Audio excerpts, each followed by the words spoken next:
everyone, we're back at Fran's Witty, and it is finally warming up and starting to feel like spring, and what better time to talk about roses. So Lily joins us to tell us all things roses.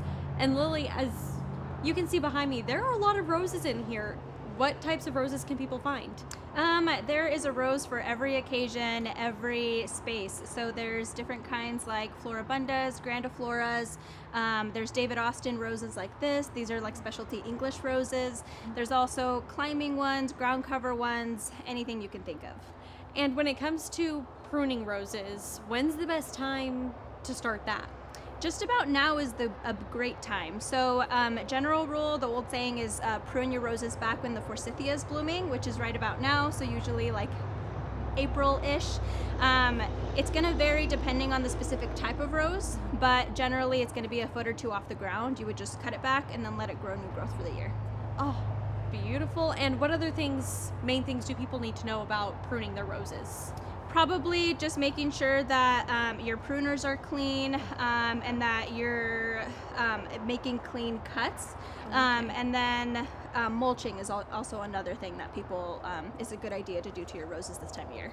And when it comes to picking out fertilizers, what are the main things that people should pay attention to when picking their fertilizer? Sure, so you want to go with one that's specific to roses or to flowering. If you're familiar with the NPK, which is sort of like the fertilizer that's in it, that middle number should be a little bit higher than the rest of the numbers, and that's how you know it's going to be specific to a flowering rose or flowering bush or anything else like that. And you can find that number right down It'll here. be on the package, yeah. It should say like right in the front of 3 little letters, yes. Perfect. And when it comes to pests and pesticides, what should people know about that? I would say pick a fertilizer that is kind of a 2-in-1. A lot of those are pretty readily available. Roses tend to have a lot of similar insects and disease that attack them. So something that has that already built into it is usually very easy. Something like a systemic will last a long time and help prevent those before they're a problem.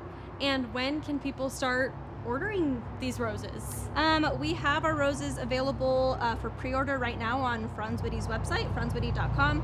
And they will be available for pickup usually about the first week of May, depending on the weather. Oh, so perfect time for Mother's Day. Yeah, absolutely. Oh, and are there any other tips that folks need to know if they're planning on picking some roses out? I would say that there's lots and lots of different colors. Some are more fragrant, lots of different varieties, shapes, and sizes. There's so many out there to choose from. There's definitely one for everybody. Perfect. Well, when you come pick out your roses, be sure to check out Fran's Witty on the corner of Chinden and 11th Avenue North, home of the Pink Flamingos.